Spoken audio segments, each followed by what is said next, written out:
ನಾಲ್ಗೆ ಹರಿಬಿಡಬೇಡಿ ಅಂತ ಎಚ್ಚರಿಕೆ ಕೊಡ್ತೇವೆ. ಹರಿಬಿಡಬೇಡಿ ನಾಲ್ಗೆನ. ಏನಾಗಿದೆ ನಿಮಗೆ ದಾಡಿ? ಸಂಘವನ್ನು ಅರ್ಥ ಮಾಡ್ಕೊಳ್ಳೋದು ಕಲೀರಿ ನೀವು. ನಿಮಗೆ ಒಳ್ಳೆ ಮಾತಲ್ಲಿ ಅರ್ಥ ಆಗೋದಿಲ್ಲ ಅಂತಂದ್ರೆ ಅರ್ಥ ಮಾಡಿಸೋ ರೀತಿ ಒಳಗಡೆ, ಅರ್ಥ ಮಾಡಿಸೋ ಭಾಷೆ ಒಳಗಡೆ ನಿಮಗೆ ಹೇಳಬೇಕಾಗತ್ತೆ. ಹೇಳ್ತೀವಿ ಇನ್ನು ಮುಂದಿನ ದಿನಗಳಲ್ಲಿ ಅಷ್ಟೇ.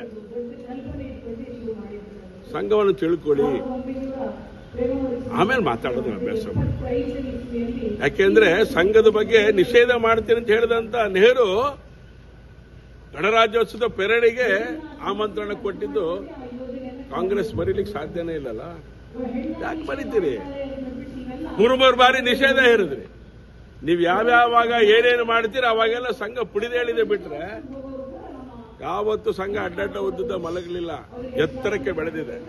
ಹಿಮಾಲಯ ಶಿಖರದಷ್ಟು ಎತ್ತರವಾಗಿ ಬೆಳೆದಿದೆ, ಅಷ್ಟೇ ಗಟ್ಟಿಯಾಗಿ ಬೆಳೆದಿದೆ. ಈ ದೇಶದಿಂದ ಸಂಘವನ್ನು ದೂರ ಮಾಡುವಂತ ವ್ಯಕ್ತಿ ಇನ್ನು ಯಾರು ಹುಟ್ಟಿಲ್ಲ, ಹುಟ್ಟೋದು ಇಲ್ಲ. ಅರ್ಥ ಮಾಡ್ಕೊಳ್ಳಿ ಖರ್ಗೆ.